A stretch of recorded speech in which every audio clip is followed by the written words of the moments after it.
Thanks very much for staying with us. Time now for Eye on Africa with me, Georgia Calvin-Smith.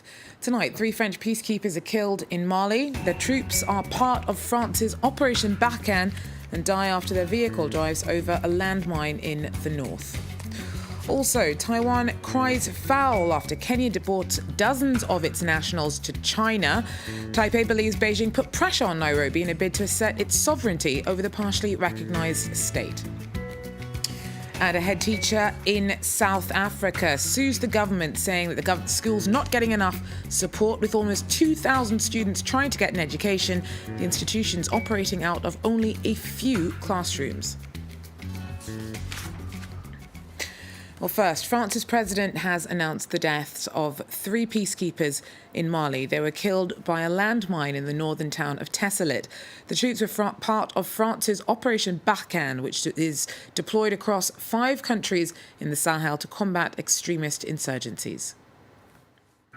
The 3 French soldiers were aboard an armored vehicle just like this one, when suddenly it ran over a landmine in Mali's northeast. One soldier was killed immediately in the blast. His name was Michael Posing. The 19-year-old had joined the army a little over a year ago.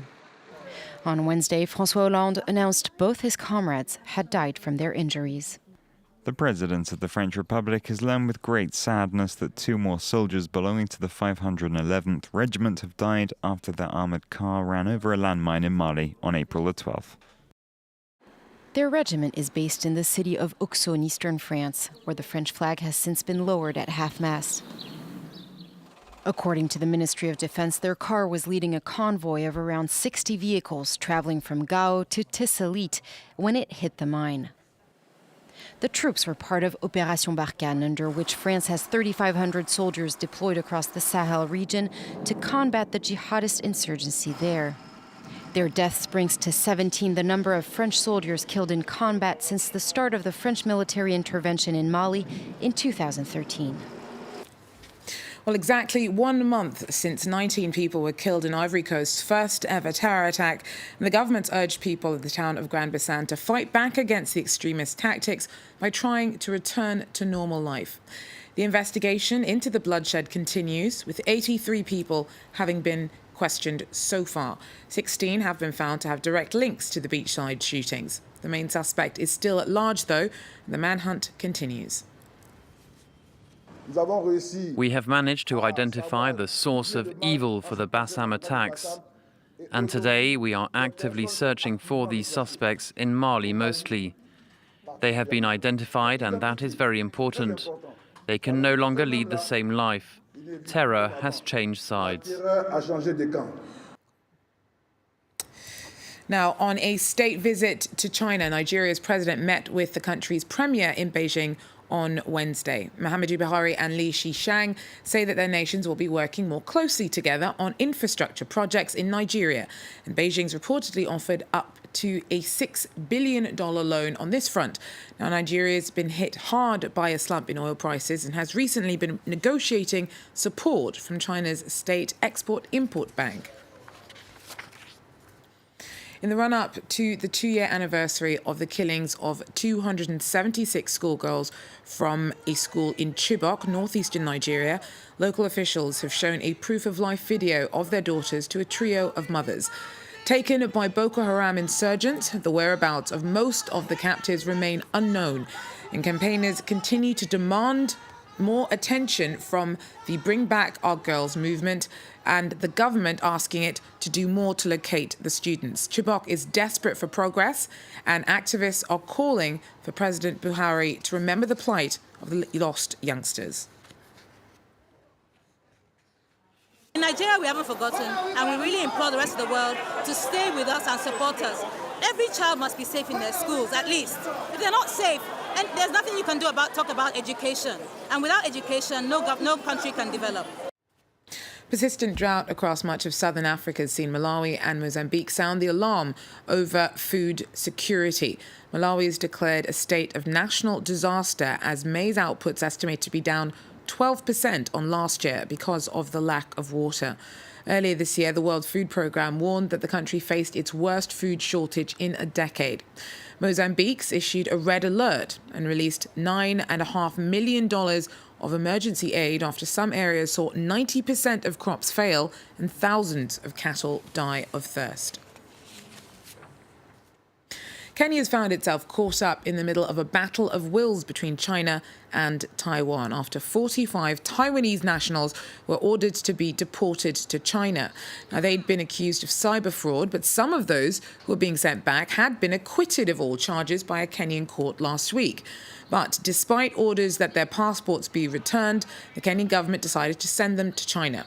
Now, the incident is focusing new attention on Beijing's efforts to assert its sovereignty over self-ruled Taiwan. Kenya is one of only 22 countries who still see Taiwan as part of China. Now, Julia Steers joins us with more from Nairobi. Julia, so why did the Kenyan government deport Taiwanese citizens to China, even though some apparently had been acquitted?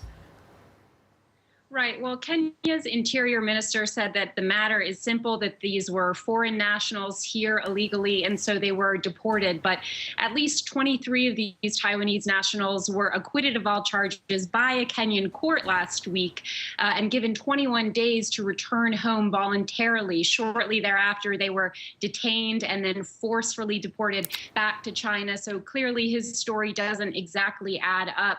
The foreign minister here said similar, and she added that Kenya fully recognizes the government in Beijing and has no diplomatic ties with Taiwan. She said that she learned of Taiwan's outrage from media reports only. So Kenya is clearly honoring their relationship with Beijing, and it seems acting in accordance with their demands. So Taipei is saying that China pushed for those deportations. Is it likely that Beijing could have that kind of clout with Nairobi? Well, it wouldn't be surprising given China or Beijing's long-standing relationship with Kenya. Beijing was one of the first foreign embassies to open here just after Kenya's independence in the 1960s. And since then, the diplomatic relationship has only strengthened, particularly under the current president. In the last 10 years, the two countries have signed over $5 billion of trade deals. And China has really committed to building infrastructure and even wildlife conservation projects here in Kenya. So particularly as Kenya has isolated itself from some Western partners, they've really looked to strengthen this relationship with China. And it seems like they'll do so even at the risk of violating the rights of other foreign nationals here in Kenya. Thanks very much. Julia Steers there for us in Nairobi. Now, a head teacher in the South African province of Umtata is suing the government because he says that his school is not getting enough support. With almost 2,000 students trying to get an education, the institution's operating out of only a few classrooms. Our correspondents report. This is one of the most overcrowded schools in South Africa. There are 198 learners in this grade 10 class. There's no space for desks. Everybody must work on their laps. Teachers don't even have enough textbooks for their pupils. So it's not easy for us. No individual attention. For instance, I was doing the classwork here. I'm not quite sure that everybody did do the homework. We are 10 kilometers from Mthatha in the homeland of Nelson Mandela.